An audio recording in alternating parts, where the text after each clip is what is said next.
Okay. Okusookera ddala nze ndaba nga minisita olyemu agezaako okwebuzaabuza n'obutamanya roolo ye nga minisita wa foreign affairs. Foreign affairs n'abagikolamu bonna tusuubira okuba nga ba attendinga classes eza international relations and diplomacy. Omuntu ali ku eyo level tukusuubira okuba nga omanyi interests z'eggwanga lyo era nga tonnafuluma ggwanga lino okugenda okukiika mu nsonga ng'ezo n'okunegotiatinga, oteekeddwa okuba nga omanyi bulungi ebife waka.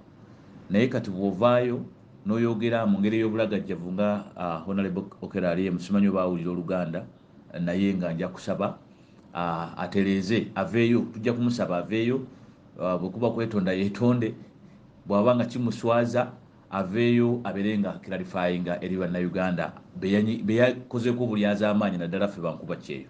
Tukimanyi bulungi nnyo nti abantu okugenda ebweru w'eggwanga it is a government program era eriemu ku interest z'eggwanga lino, newankubadde nti gavumenti ebaddewo nga yeegaana puroguramu eno naye ng'ate ye licensing amakampani erina ne agreements nga ey'abakozi abakola mu mayumba Saudi Arabia, kwe kuli MOUs ez'enjawulo n'amawanga gano amalala. Kati ki ekigikozesa treaties ezo ng'emanyi terina relations n'amawanga gali malala?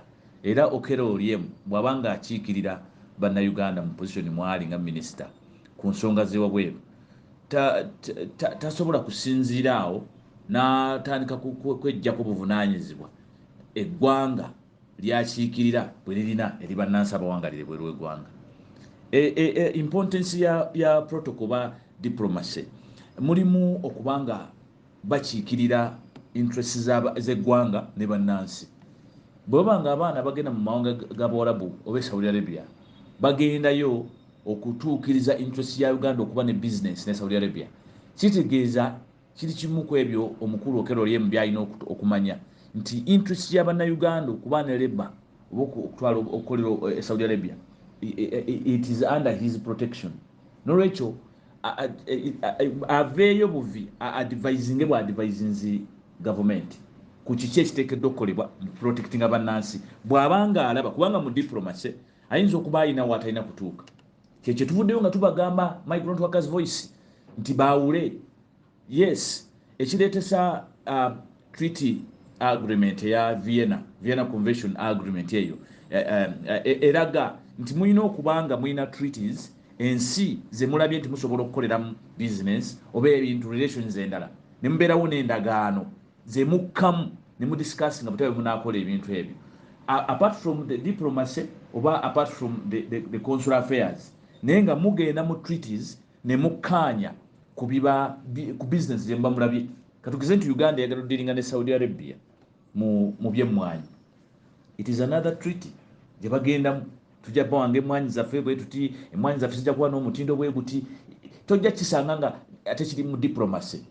Newankubadde it is a diplomatic house, zino embassy zennyini ezirina abakulu abo nga ze zirina okukuuma ezo zonna business za gavumenti ne interest za gavumenti. Nolwekyo tusuubira nti olyemu mukyamu tamanyi bumanya kiki kyateekeddwa okukola, advisinge bw'advisinze gavumenti ku biba bisobye naddala ku baana bano, kubanga gavumenti erina bilateral arrangement. Abaana baba nga beetaaga obwenkanya mu ddembe lyabwe ery'obukozi. These are labor affairs. Why Saudi embassy terina desk ya labor? Lwaki terina desk ya labor emanyikiddwa? Lwaki Saudi embassy terina call center? Lwaki abaana bava Uganda nga tewaliwo general call center, a country call center ey'abaana bano? Lwaki tewali follow-up team ey'abaana bano emanyikiddwa? Ye lwaki abaana bano be musalawo okutwala mu gavumenti line, lwaki bafuluma eggwanga lino nga mukimanyi bagenze okufeesinga obuzibu olyemu bwe yayogeddeko nti yakimanyidde ddala abaana bagenda mu kubonaabona. Era twamulabye nga yeeyambula bute ng'akakasa nti gavumenti eri mu ddiiru ey'okutundayo abaana n'ebeegaana. Okiwulire? Kubanga teyandibaddeyo minisita okwegaana ekintu kye bakola n'eraga nti tekirimu. Ekyo obeera otumye abaana oba abo abannayuganda bagenda ebweru nabo okukyukira gavumenti bajambalire live, kubanga wano muba mulimbalimba abaana nga mubatwala mubagamba mugende mu makampani twagawa license. Amakampani gano gagenda okuexistinga nga gayita mu gavumenti. nega screeninga netandika okuba akadingidi mugende mu makampani abaana ne baba seduced okugenda mu bungi ate bwe batuuka ne mbeegaana nolwekyo okero lyemu mukyamu ateekeddwa okumanya in fact butya bwalina okwatracing ensonga ze n'okwadvisinga ministry ya gender which is also a department of government butya bwelina okukola ebintu byayo ebeere n'obusobozi okussaawo nga fund welfare fund ey'abaana bano abagenze ebweru nti okay bagenda kusanga ebizibu okero lyemu byayogeddeko nti gyebiri but how do they get a soft landing? How do we receive them? If dying must continue and you can't also avoid business, business how do you create a soft landing for the people apart from you appertaining and denying and pretending not being responsible? Uganda, the status quo ya Uganda golabanga emirimu wejiri. I mean, what is making government okuba precipitated okutekawo these arrangements? Yamala kizuula nti waliwo trafficking egenda mu maaso ng'abaana bafuluma mu ngeri y'enjawulo ne beebuuza kiva ku ki okukizuula nga kiva ku unemployment rate eri wano nti n'abasomye tunuli aba graduates bangi bavaayo tebalina mirimu abali unskilled abali dropouts baddukayo nga bali mu primary n'akula n'azaala omwana kati atuuse emyaka egikola obwakadaama. Where do you expect these ones to get jobs? Gwe bogamba baddeyo balime bava mu byalo oba kale ogamba nti okulima tebakukoze nako bakukoze naye kutuuse okuba unproductive kubanga ebiri ewaka tubimanyi. Nolwekyo njagala ku advisinga Minister Okello Oryem to be frank to himself, agende addayo yetegereze lessons ze eza IRD, bwamala addeyo yetegereze government miramu aki gyeyina ku ground home and away nti erina program gyegezaako okuteekawo okufuna alternative nga bwe creating zino industry president zayogerako nti wantu wali mirimo naye bwe onoleeta abantu abajja wano abagwira bazimbe industries olina okubawa cheap labor, which cheap labor is one push factor, you know, is a tag that is tagged on everyone here. Genda kapeeka abaana basasula mitwalo 2-3 omuwalabu ng'ajja ng'aliwo competition nti nja kuwa kakadde 9. You understand? Kitegeeza gwe munnayu ate n'ekirala bandigeze ne bafuna 9 nga gavumenti tekisolooza awo nandikiriza nti Okello Oryem byoyogera bitegerekeka, you are not opposition. Naye kaakati bw'otulaga nti gwe oli gundi oligezaako okutubuzaabuza abaana mubatwala sente zaabwe ne muzitemako omusolo 30%, mutema sente z'abaana bano bemwegaana bemumala okuzitema ate mwagala okulaga nti ki nti tibyokwatako nolwekyo baddeyo balime be baali balima mwasobolanga okufuna 30%. So you are cheating us in this, guys. You are exploiting us in this, guys. So I want to send this message clearly to Mr. Okello Oryem. What you did, you must apologize to the fraternity of Ugandan migrant workers. We are not going to forgive you for misleading us, for disowning us, for acting in contrary to the principles of the country. Tetujja kusonyiwa for what you are doing. Even when we come down and say katugende tukole, what we only need is protection from government. Netuvaayo tubaga nti mutuwe eddembe, and government can do that because there are avenues government mwasobola kikole. Esobola okugenda okugezanga mu ndagaano eya Saudi enempya gye balimu, and they look into where areas to improve, ne improving ne protecting abaana abali eri. That is under Okello Oryem's jurisdiction kubanga ye mukama wa embassy. Ochuli tajja kwewaana na consular services ezaawa mmeka bannayuganda bali eri bali makomera bafumbekedde. You understand? Bali abaana bali incarcerated naye consular services zaayogerako zaakomako okuwa awa mmeka. Genda eyindi yolabe, eyindi yajatabatwala genda yolabe abaana bali makomera bavundidde bali omwo consular services ziriwa. Sigeza n'omulimu gwakola takola ki tojja kkaka bannayuganda kusigala wano nga tofumbye emmere emala. They will cross to the neighbors. But how an organized father, you now cross to the neighbors and negotiate how best your own can be served. You don't keep pinning them muli bisiru nnyo anti mwagaana okusigala ewaka eno enjala, you know, mwagaana okusigala ewaka kakati setutine mujje waka ye mwana olayo kyeeyo ewaka wagifumba ewaka gyotafumbye oyagala bakugambe ki. So let Mr. Olyemu not become a menace to the image of Uganda outside. Ekyokubanga Uganda terina foreign policy, it doesn't make him lousy as such. You know, even in issues of labor. You don't become lousy. Labor issues are very sensitive. You know, bwekyokubanga mumu handling foreign policy yamwe nga terina structure, teri written anywhere, it's fine. Nakulaba kyo referring. It's okay. That's you. But time will come, people who may want to emulate from you will have no records. Therefore, we don't want you to mess up with labor issues. They have been put on record, and the international labor standards on which Uganda is a signatory recommend us something else, which you must know as a diplomat, because you may think we are non-state players, you know, about these labor issues, but we contribute to the state affairs. We contribute to your international relations affairs. Therefore, totekedwa kututwala oba okututwala bwotyo nga golooza nti kintu kikola lwakwagala kugenda kutuuka eyo kwasamira government. No, tukikola ku lwokubanga era government yemu yetuusizaako embeera eyo.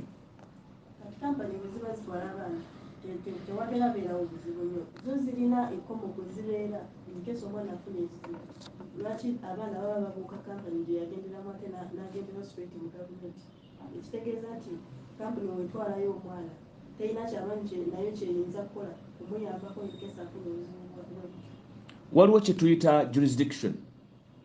Company bwebanga eri licensed, bwe bagiwa license bagigiweera wano mu Uganda. Nfuna bulungi? Era si Saudi Arabia yewa amakampani agatwala abantu ebweru license. Olwaleero bw'oba onooyambala bulungi, olabike bulungi nga bwe walabise olwaleero. Watandikiddewa? Wayambalidde wano? Oba wabadde waka gye wayambalidde? So, gye tutunulira safe labor oba humane migration eri clear e protecting abanansi etandikira mu mawanga gaabwe, countries of origin. Kati companies e Uganda bwe ziba licensed, kitegeeza the sending government egenda kusobola okubanga emanyi ng'esobola okukola trace okusinziira ku details ze baggyeeko abo abantu be baweereza. Olono ne babamanya ne baba batadde. But our question is, why is it government emala okumanyako nekola ne clearance ku bantu be baweereza ebweru? Companies zino gye zitalina jurisdiction. Ate gyo neemala neetandika okwemagaza nti tetumanyi baana bwe bali. Naye nga yeyaba clearance. Ekyo kyekibuuzo. That is the big question. Bwe banga amakampani gano mugawa license gakuŋŋaanya abaana mu mateeka baleme kukusibwa. Lwaki omwana wamala ofuna obuzibu Saudi Arabia ate embassy eri under Olyemu etandika okusaba ebikwata ku mwana olukalala luti niweebuuza lwaki tebabikuweereza okuva e Uganda? Kubanga omwana gye yabireka. What is the purpose of you licensing this company? Secondly, okimanyi bulungi nnyo nti omwana omulifalinze ku embassy. Ensonga lwaki tubasaba independent desk oba independent administration eyaffe ng'abakozi. Tubeere independent because kirabika oba oli awo mwe temutegeera kiki tutwala bweru oba nsonga zaffe temuzitegeera nti lwaki government ebeera ne jurisdiction mu destination country. It is not this company here, it is the other government. I mean, this government yeba ne embassy which is the jurisdiction in that country. Naffe ba migrant workers. Nolwekyo ensonga z'abaana mu nsi zibeera wakati wa government n'abaana oba bannansi nti be baba ne jurisdiction mu nsi eri gye bayita receiving country oba destination country. Nti ekiba kiguddewo government yeri evunaanyizibwa eya Uganda etunuulibwa because erina role of protection. Nalabye minister yeegaana role ya protection. Government is supposed to protect the citizens wherever they are for as long as they hold a Ugandan passport. Ekyo simanyi yabyogedde aliko ki ku mutwe. You understand? Kakati bwe tubanga jurisdiction eri naffe tugenze tulina work permits gye tulina empapula. In other words, we are documented to stay in these countries. Lwaki ate omuntu ayagala okugamba nti omwana bw'asinziira eri n'ayita government oba tasaanidde kuyita government ng'ali Saudi Arabia? Lwaki yandiise company ya Uganda etalina jurisdiction eri? Kitegeeza ye Uganda erina ogwayo gw'erina okukola, erina omulimu gwayo gwekomako company zino ez'e Uganda. Naye obuzibu bwe buli nti abakampani bano abamafia bamaze ebbanga okuva emabega since 2005 nga bamixinga babuzaabuza government era nga bagenda bakiringinga ku ministry ya gender bwe bati bwe kituuka ku ddembe ly'abaana bano abawangalira ebweru bano abakampani nga beesowolayo eryo ffe tulivunaanyizibwako n'obuuza owa kampani ovunaanyizibwa ku ddembe ly'omwana ali eri gwe watunda edda ogenda kusobola oti protectinga interest yo amagoba ago n'eddembe ly'omwana olwedde wakola dde amagoba wano kakati olinda mukama w'omwana amale okumutulugunya ate gwe kenyini yamugjako amagoba omukubira omuvunaane ogenda tandikira wano so kitegeeza nti jopade ereeteddwa abasajja bano ab'amakampani okweyeremeza mu kintu n'okubuzaabuza gavumenti okugirimbalimba nti bajja kukola omulimu guwaayo so nga ate gwina we gukoma nti gavumenti wano mu uganda bwe yaremwa okurikulutinga bannansi mu ngeri eri common nti okay mugende ku district mwewandiise twagala abakozi bwe bati that means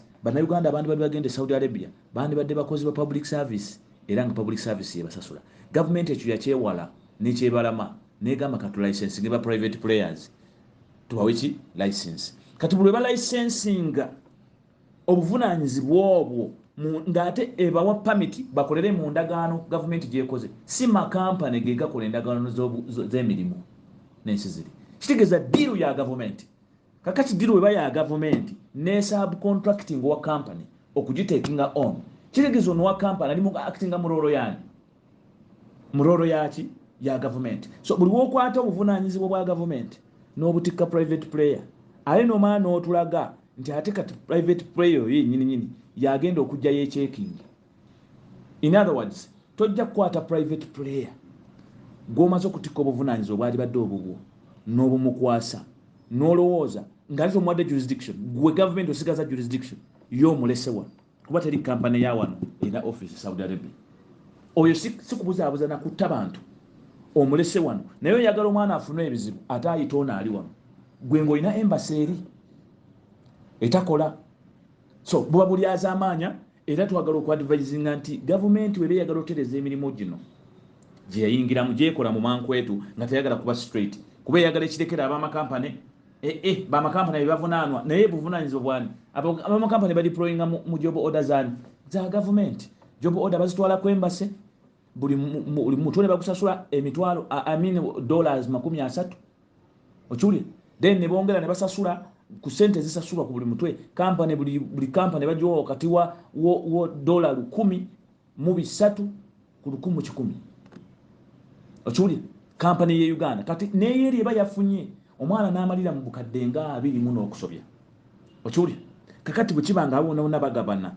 ne bafuna amagoba gaabwe yono omwana asigadde kuki atalina bwetwaze atalina ddoboozi atalina akola ki awabula awo wali obuzibu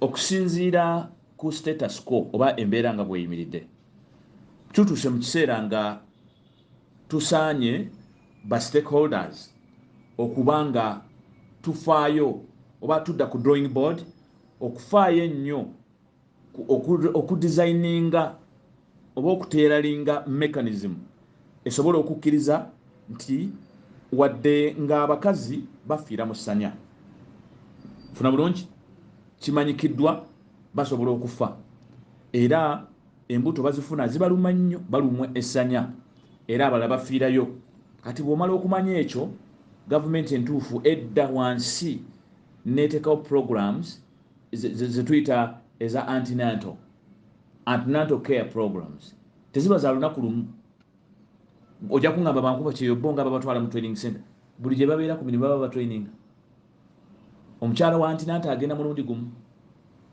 and still abantu abamu babawa ne incentives omukazi afuna olubuto ne bamuwa waivers ez'enjawulo okiwulira bamuwa gundi omusaala ne gusigala nga gujja bw'abanga oketalinga ku mukazi ow'olubuto okimanyi ebisobola omutuukako n'obulumi that sympathy should be given to migrant workers, Ugandan migrant workers abroad. It is a high time for government to stop pretending. Eveeyo etegeere nti abaana bano ababonaabona tebeekoza bwekoza wabula bayita mu mbeera etali nnyangu ebinyini honorable olyemu gye yavuddeyo n'ayogerako naye olw'okuba nti gavumenti yennyini tetereseeyo kubatwala ate nabo bennyini balinangawo abakazi abo bafuna embuto ono oba wakamugaana bakamusala ekiso abakazi b'ebiso baddayo sebo ne bafuna olubuto olulala tekimulobera kuddamu kweyambula abakazi abo boolaba kati ne wano bwe kiri kitokota si kisaanikire eno bali bakaaba tuli wano tunywa amazzi ga mutooyi maama fiina tuyambe tuli wano abali eri naye eriyo abali ku nnyonyi abaleebaleeba abakomyewo ng'emitwe gizolize nabo kwe bali waliwo abakomawo nga bali unconscious waliwo abakomawo nga bali madde tulina abali mu malwaliro abalala bali ku nnyonyi katonda yabadde mwene ensonga kakati gavumenti etuuse mu kiseera ekyokubanga kintabuli ate bonna bantu baayo kakati gavumenti etegeera obulungi n'abagikulembera nga bategeera bulungi you don't run away. A parent who gave birth to a mad boy or a thief, you don't say bakube batte ekyokero lye mukyaliko oba sekyo gwani yakusuula eddalu oba ani yakutumya obbe right. That mercy must come now. The country must now design a program esobola okuyamba abaana bano in whichever way they are. Bwembanga mwasalawo ba owninga under government program, let them have a complete program. Can we embrace a migrant workers welfare fund that can support, that can give a soft landing to these workers in case of emergencies? Can we design an emergency fund for the country? Esobola okutaasa abaana b'eggwanga. Before we talk about rights that are going to continue to be violated, as a voice we shall continue voicing against the rights violations in Saudi Arabia and other countries. But meanwhile, you give me a break. What do we do? Bobanga osazewo botwalo chimanyi bagenda mu lutalo. Do you take them without combats? You have to prepare them psychologically and make sure wherever they are, you know how to trigger them, reignite them, to front the battle.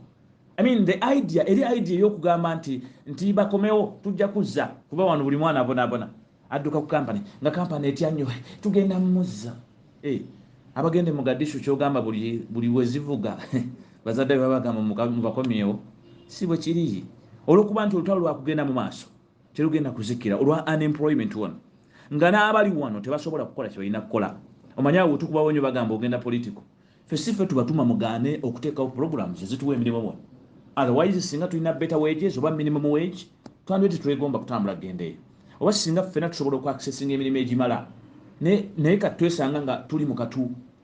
In other words nga tulina kugenda ne ka capital kanoonya eri nolwekyo tusaba bukuumi ate era tusaba soft landing nti ne bwe tuba tukomyewo wane waka we can get somewhere we refer and we stop complaining to the public which may not support us, you know. So tumanye nti omwana wankuba kyo bwakomawo bwaba afudde natural death aliirirwa wakiri family bajiwo obukadde nga bubo nga 10 nti omwana kakati bwabanga afudde accident death kuba abaana abo ba domestic worker mu mawanga gali nga Saudi Arabia tebalina cover bwafa bamuzika ngambwa katate ensi ezikuze nga Philippines ezikula mu labor export, you know.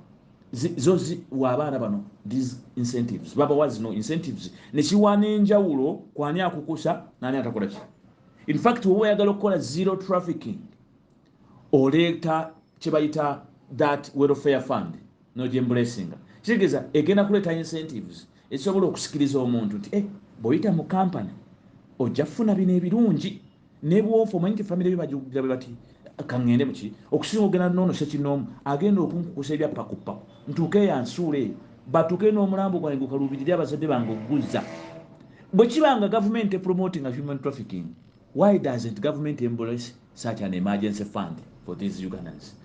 If government is not promoting corruption at the airport, why not bring this emergency fund? Bwe babanga bankuba kyeeyo baba basobola okusasula enguzi ku kisaawe. Why don't they be encouraged to contribute to the fund, to an emergency fund? How many workers abavuddeyo ne bafuna challenges nga ne ticket yebuzi nga abazadde bagenda basonda ticket banoonya ticket ya mwana naye nga yatwalibwa company ministry ya genda yamukirya linga ne bikusobera n'ogamba kati what is the purpose? Mulina difference kimwe abagenda abagamba nti mukirya linga mutwala bulungi nnyo naye nga ate afudde n'asise kubanga bimutwala babonaabona oluusi n'okusinga abakukusibwa. How different are you? Actually, so tugezeeko okubeera nga tufaayo nnyo n'okubeera nga tutunulira ensonga eyo y'ensonga yokka esobola okwawula abalenzi basajja.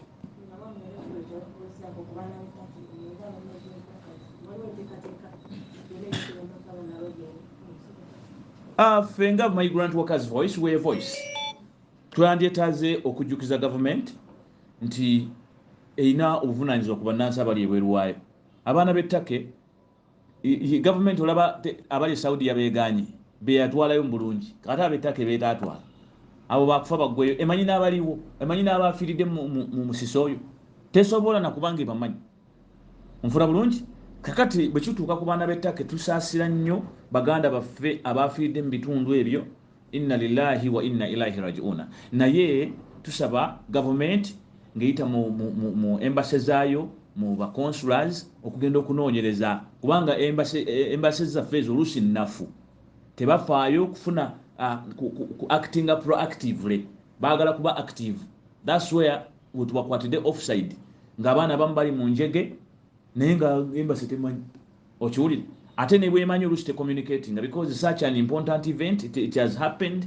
It is a scenario eri mu nsi yonna amawulire gonna gagyogerako but for countries eziri responsible zifaayo okwevacuatinga abantu baazo because this is a calamity. It is on record. Calamities issues eziri gundi ezimanyikiddwa nti ensi zisobola okwevacuatinga abantu oba ne zibawa support. Uganda yandibadde yakoze dda statement ku ekyo si nze ng'owa voice but we want to remind them nti nga Mr. Olyemu amaze otegeera bino byenjogedde agenda ajjukire nti balina n'abaana ettake oba oliawo mu bitundu ebyo abadde bawangaalirayo. Gavumenti ya ttake ebeemanyi nti ono yayingira alabika ali mu kitundu kino. They can trace even if you don't have that data. N'akasembayo tusaba gavumenti ne minisitule ya genda baleme tuzanyira ku mutwe nti bwe muba nga mukola ebintu by'okutwala abantu ebweru mukolagane ne minisitule ya foreign affairs mulemenga kukwatanga bakozi bayiwa bweru ng'ate foreign affairs temanyi bye bivaamu okutwegaana bye bivaamu abaana bano okusaba ng'obuyambi kw'embase nga babagamba jjuza linki naye nga byajjuza tabitegeera kubanga yava Uganda nga babimujjusizza emirundi n'emirundi. Kakati lwaki Uganda tesharing? Lwaki government erina that system that shares information? Why the embassy has no access okutuuka ku NIRA? Bakonsula bakola ki? Konsula buli konsula ateekeddwa okuba nga alina poto waafuna information okugifa ekinga okugijja ku NIRA okukakasa oba mu passport office okukakasa obutuuze bw'abannansi bano. Bw'aba talina ekyo then akola ki mu nsi eyo? Lwaki government connecting systems zaayo okulaba nti bannansi baba nga bali connected ne government agencies zino okukwatagana n'owulira wa foreign affairs nga ayogera bibye ng'owagenda ayogera bibye kyokka abaana babatwala mu jurisdiction ya foreign affairs. Bwe mba nga mumanyi mutwala abaana mu jurisdiction erimu foreign affairs lwaki temunotisinga foreign affairs nga tebannafuluma? Nja waliwo abaana 100 bayingidde Saudi ne bamanya tulina bannayuganda 100 abeeyongedde ku mitwalo 2 agaliwo ne bamanya nti bebani nti list yeno. Why don't we embrace that order bwe tubanga tetuwagira ba mafia na corruption? If we can embrace that order kitegeeza tujja kuba far way better n'okusinga Philippine. Naye nga te Philippine ekyo ekyembracinga Philippine erina kye bayita OWA oba polo system. Polo eri under Ministry of Foreign Affairs attached to gender. Still it is a labor office naye nga ya gender naye nga eri under Foreign Affairs ng'egezaako okuba nti egattaganya n'obaawo administration y'abaana gye bayita Overseas Welfare Administration OWA y'abaana nga bwe tusaba eyaffe right. Bannayuganda twetaaga administration yaffe twetaaga independence tusobole okuba nga bwe tuba attached somewhere we can actually guide our fellows. Bannaffe bangi bali mu kukola ebitajja nga naffe tebitunyumira bakola empisa embi eziswaza ate n'eggwanga abamu bali anirule nga totale bye bakola bituyiwayo. We have got no way to check them because we have no administration. We are ungoverned. Era njagala okukubira bannange bonna bankuba kyeeyo nti let's govern ourselves. If we must seek for the justice, if we must seek for the rights we deserve, we have to govern ourselves. Tuleme kuba abusive, tuleme kwemalayo because the country is ours. You know, when we move out, we're in the image of Uganda. We represent Uganda. So Uganda, kyekifaananyi kyaffe era bwe tuba tukola naddala ffe abagenda okukola for short term contracts tukomawo ewaka katokyafuwaza gy'ogenda kudda kuba ogenda kukomawo. Muleme kwemalayo nnyo ogenda kudda. Beera nga okola naye ng'okuma ofuga akamwako n'obutakola biweebuula. Thank you.